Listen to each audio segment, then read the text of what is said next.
רוצה להזמין עכשיו את דוקטור ירון ברוק, מנהל מכון איין-לנד, ואני שמח על ביקור פה. הביקור הזה שלו מסמל, כמו שכתבתי בהודעה האחרונה, צירוף של דברים עם הופעת הספר ועם הביקור ועם הפעילות של התנועה הליברלית החדשה. הגענו לרמת חשיפה שמעולם לא הייתה לפני כן לרעיונות של רנד בחברה הישראלית. אני מקווה שאנחנו נתחיל ליהנות מהפירות של החשיפה הזאת בעתיד הקרוב. ובכן, ירון מכיר היטב את המציאות הכלל עולמית והאמריקאית במסגרת תפקידו. הוא יוכל קצת להרחיב על הדברים ועל המשמעות של איין רנד בתרבות שלנו היום. אז תודה ירון, בבקשה. תודה. English. Toda Boaz. Thank you, Boaz. Thank you all for being here. And Boaz promised half an hour. I don't think I have any intent of talking for half an hour. That seems long in this environment. Let me first thank you for what sounds like an incredible job translating the book. I mean, you know, it sounds like an incredible amount of diligence and focus and really hard work. And as somebody who you know, I read Atlas Shrugged. It was the first Ayn Rand book I read in 1977 when I was 16. And I read it in English, I think, luckily. Because I think from 77 on, all I heard were bad things about the previous translation. And I know that those went all the way up to the state of Ayn Rand, and it went to the agents and the literary agents, and they all kind of said, what can we do? So the idea now of having a good, solid translation without whole chunks of text missing is just fabulous. So thank you. I mean, it's a real pleasure. This is very exciting. What is it? 35 years?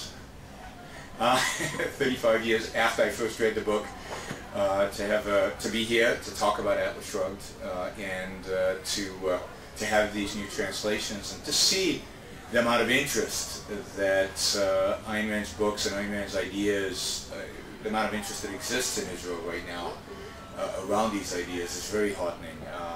You know, I've done the last week, we did a debate with 300 people, we've done a couple of television shows, radio, and there is more ahead of us. And there's a lot more in front of us. So it's very exciting to see the level of activity and the level of interest, and I think there's a lot of potential here. I mean, I think it's true that Israelis read more books per capita than any people in the world by a big factor, not by a little bit, but by a lot. So, you know, people of the book, we just have to shift books. But, you know, I think there's an enormous potential for these ideas here in Israel.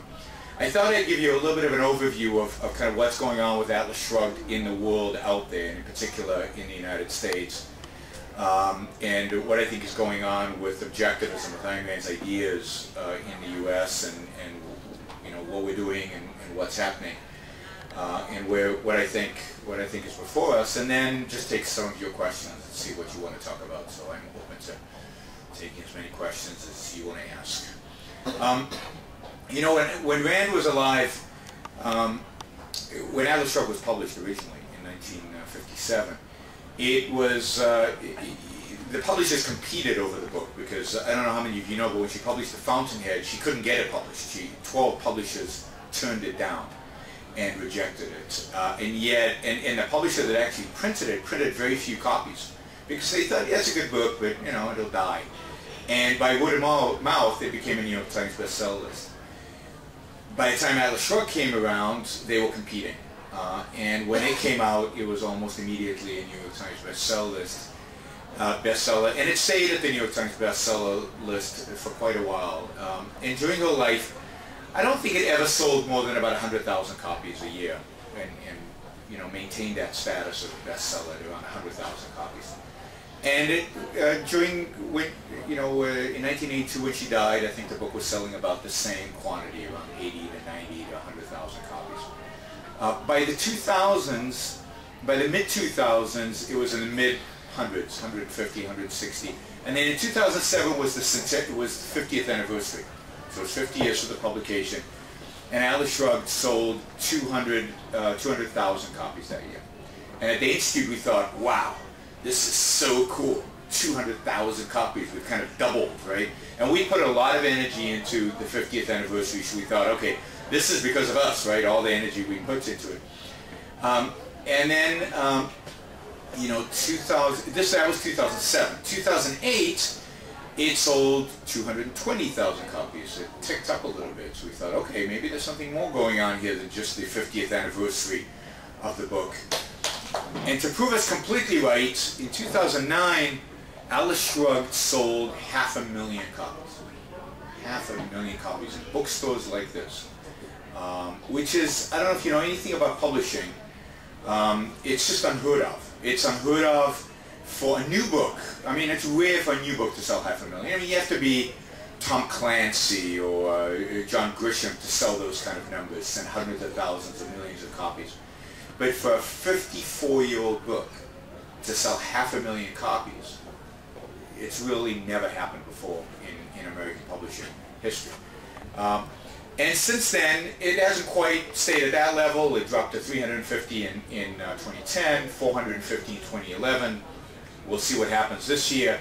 But these are levels that are just astounding and reflect, I think, a real interest, not just in Atlas Shrugged the novel, but in Ayn Rand's ideas. So what happened in 2008, 2009, and since then, that has generated this interest? And I think it's a couple of things. One, you know, there's a build-up. There are generations of people who've read these books, and there's positive word of mouth that keeps generating more readers and more readers and more readers. And there's a certain exponential element there. There's a certain tipping point that you reach where readership just explodes. We have a lot of high school programs where we offer English teachers in the U.S. free copies, classroom sets of Ayn Rand's books if they teach them. And we've been doing this for, now it's probably 9 years. And we ship about 400, this year we'll ship 400,000 books to teachers. So you've got all these kids reading Anthem, which is Ayn Rand's first book, Fountainhead, Atlas Shrugged, We the Living. And that's building future customers for Atlas Shrugged over the years. That just builds a huge number. Word of mouth, programs, all of that. And then, of course, there's the financial crisis. Now, I don't know how the financial crisis was experienced here in Israel because I wasn't here, so I don't know. But in the United States, this was a dramatic and, you know, it had a deep impact on people's psyche and on the way they viewed the world. People were really taken aback, shocked, stunned by what happened in 2008, late 2008 and 2009. And this is true, I think, across the political map. The left, of course, used this as a big excuse to say, see, this is what happens when you have too much capitalism. And for a while there, the right didn't know exactly how to respond. The pro-capitalist elements didn't know what to do about that because they didn't have that kind of sense of confidence. But slowly, people started waking up, and you saw this in America with the Tea Party movement. People started waking up and saying, wait a minute, that can't, you know, this isn't a consequence of capitalism. This can't be a consequence of too much freedom. We don't know exactly what happened, but we know this can be a consequence of too little government, maybe a consequence of too much government. And I think that kind of percolated through American society and what you saw with the Tea Parties. And the Tea Parties is really a movement that says, enough. Right?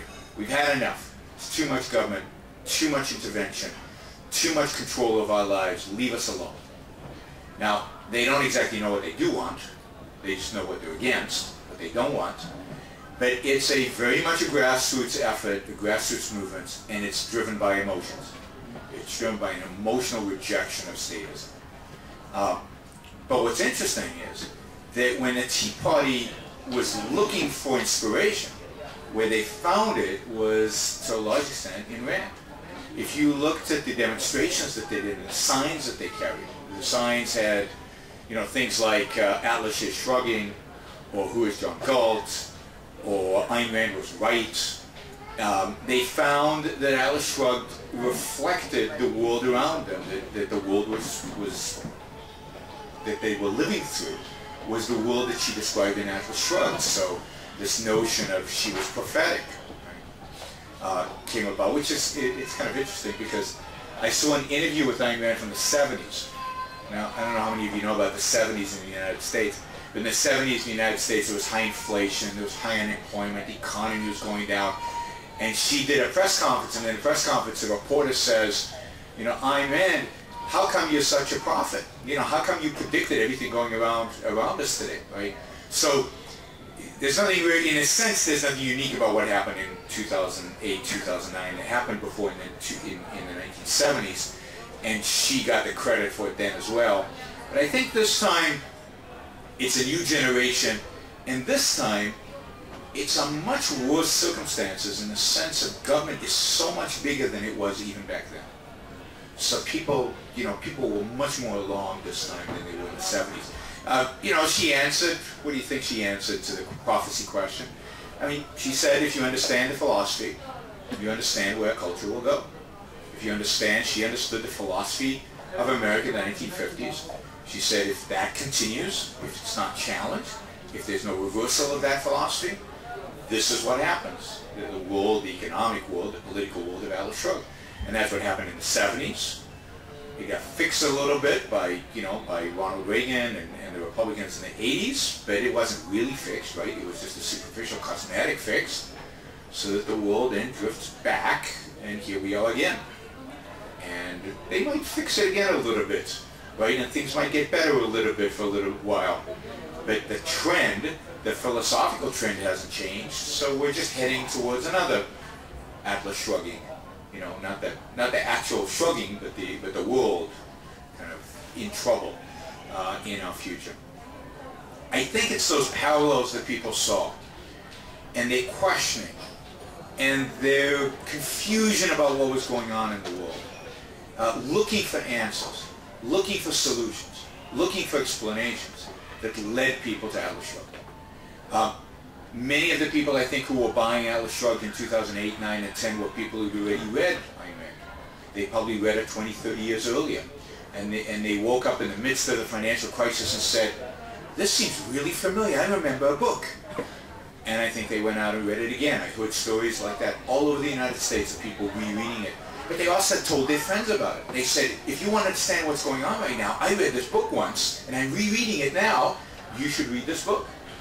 And it grew and it grew and it grew, and you know, the phenomena today is that she is really everywhere, in the bookstores, obviously, in the media, and you know, she's become linked to some extent with the Tea Parties, but even the Republican Party today is being accused of being a Randian party, you know, an Ayn Rand party now, which is unfortunate because of course they're not, and they will be the first to deny it. I'll just tell you a small story about an American politician. I don't know if you've heard of this story, Paul Ryan. So Paul Ryan is a member of the House of Representatives from Wisconsin, from a district in Wisconsin around a city called Milwaukee. Paul Ryan's a good Catholic, right? He's always says he's a good Catholic. But he has said over the years that what inspired him to get into politics in America was reading Atlas Shrugged. Atlas Shrugged convinced him that he needed to get into politics. He wanted to change the world. He agreed fundamentally with the ideas expressed in the book.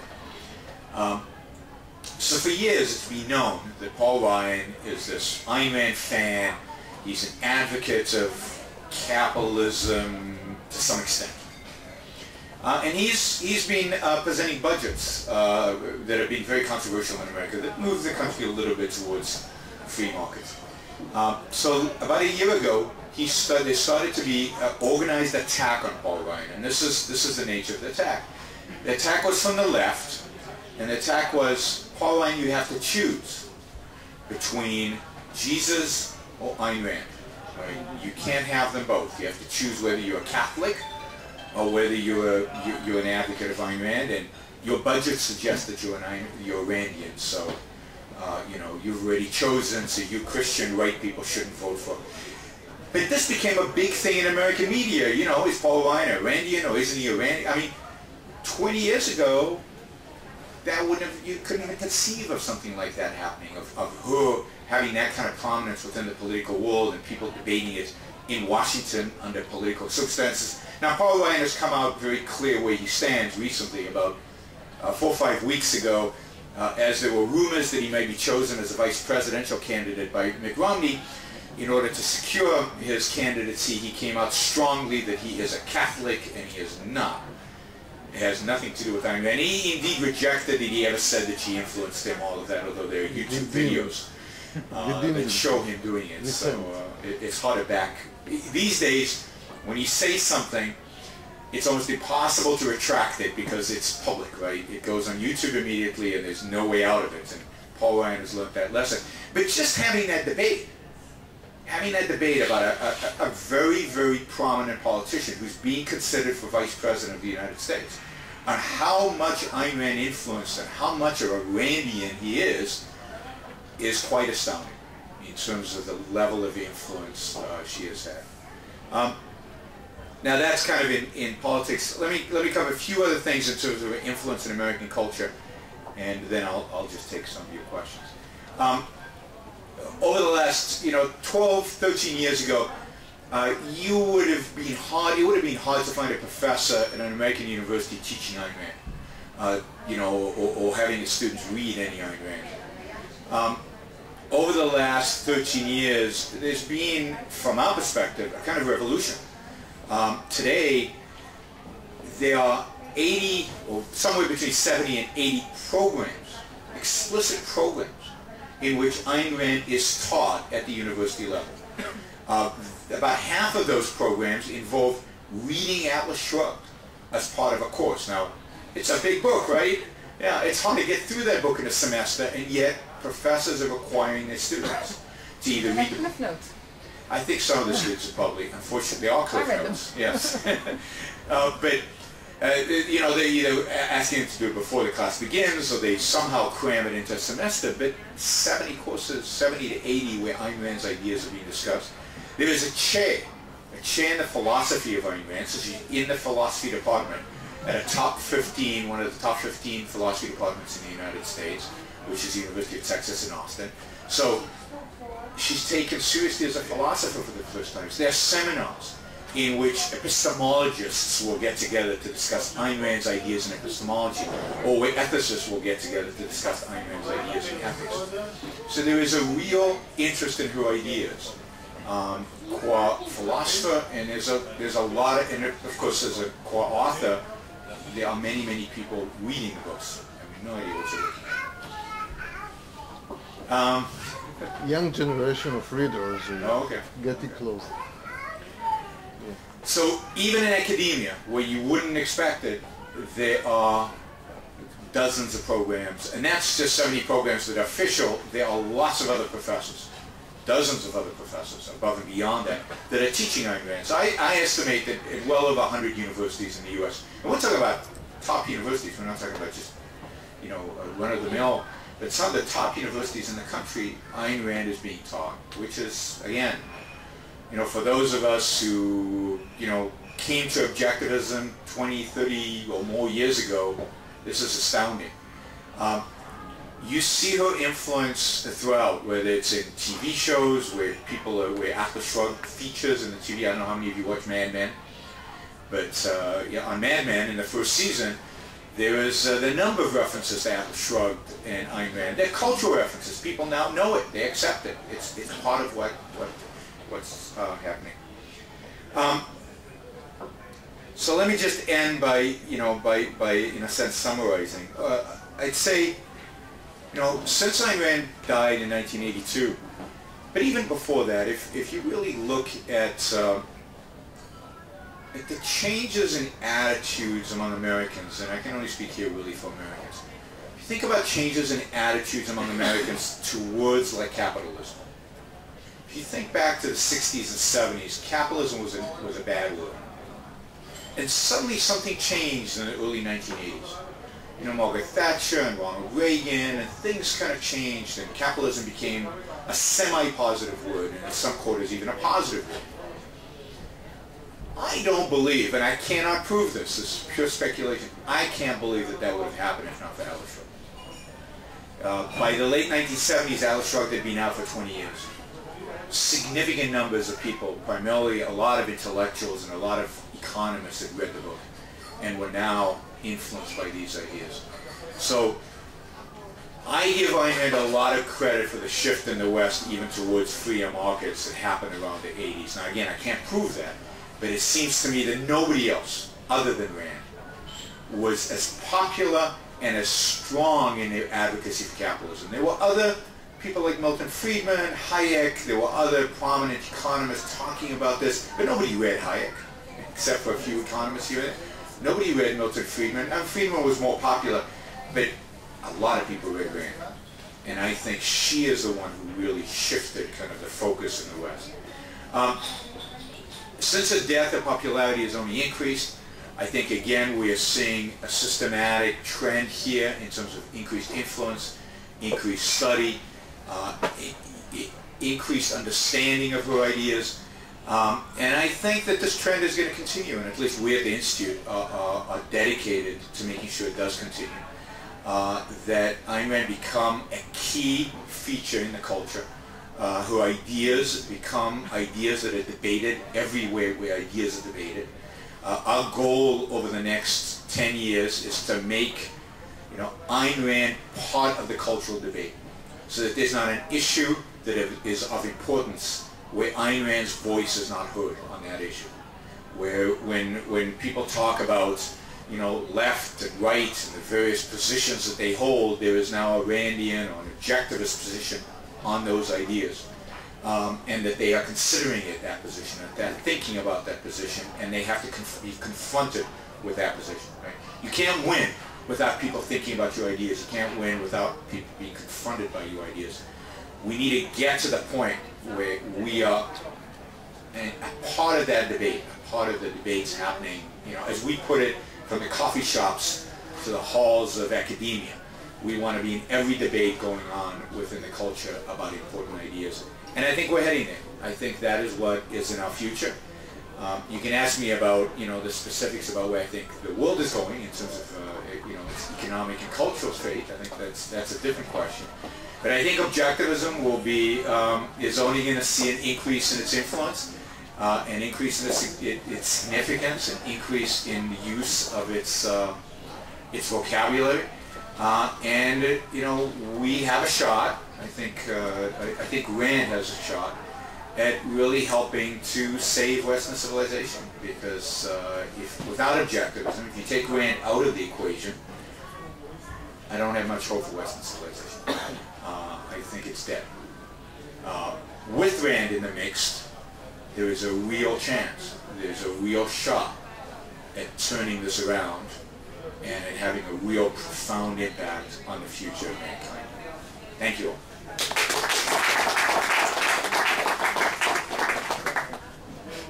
Questions? Miki. You said that in 2009, 500,000 books were sold. Is that only in America, or? Yeah, so that would be only in America, all editions. So that would include hardback, softback. We have a nice big kind of softback, and e-books, so electronic books, but only in America.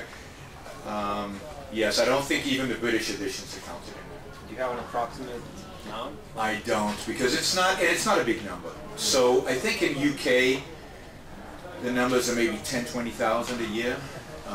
The rest of the world, now, so we have no idea how many sell, right? But what I can tell you is this.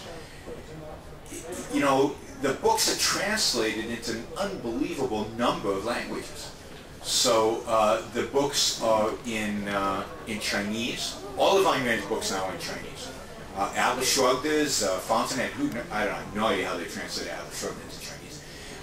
Fountainhead, all the novels, and then at least half of the nonfiction is today in Chinese. I think the only book that's not in Chinese is Capitalism, the Unknown Ideal. And I don't think it's even the title that the Chinese objected to. The censors wouldn't let them translate it. I think she says something negative about China in the book. And that was enough to ban the book. It's not that they object to capitalism, it's they object to anybody criticizing China. Omission is a great thing. What's Omission yes. is a great tool. Yes. Omitting it would be nice, but they banned the whole book for now. It's in Chinese. It's in, I think, 4 or 5 different Indian languages. It's in almost every Eastern European language translated. It's in Italian. It's been in Spanish for a long time. It sells, I mean, I'd say English. Thank you, Yaron. Thank you, everybody. We have, I'll switch to Hebrew now. יש לנו תלושים למזנון שתוכלו להתכבד בקפה ועוגיה או משהו נחמד לאכול איתו. ואנחנו תכננו לצורך החגיגה של היום לאפשר למי שרוצה קצת לתרום למימון הפעילות לרכוש ספר שיחתם על ידי הדוברים. כאשר אני מבקש שאת תחתמי על הספרים שאת גם. נחתום על מדבקות, ומדבקות נוסיף לספר, כך שנוסיף אותם רק לספרים שימכרו. ויהיה לכם זיכרון, מי שכמובן ירכוש ספר במסגרת המעמד הזה גם יקבל את ההקלטה המלאה, שחלקים ממנה יופיעו ביוטיוב בקרוב. אז אתם מוזמנים גם לסעוד, גם ליהנות, גם לבלות מהחברה הנעימה של אחד והשני, וגם מי שרוצה יכול לגשת אליי ולהירשם לקניית אחד הספרים הללו. אז תודה. תודה.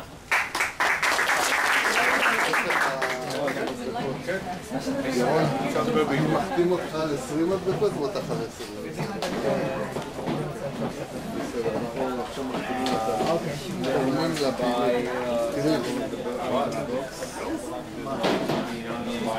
אני לא יכול לחיות בעולם. לא, כי אני צריך משטרה שתגן עליי. אני לא רוצה. אבל המשטרה פרטית לא יכולה לא יכול להתקיים לפני יותר מיומן.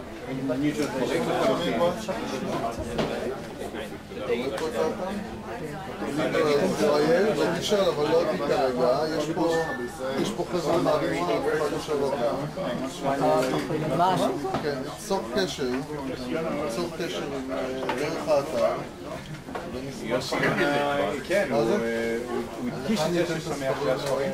אני רוצה, אני ככה שום. מה שהגיע.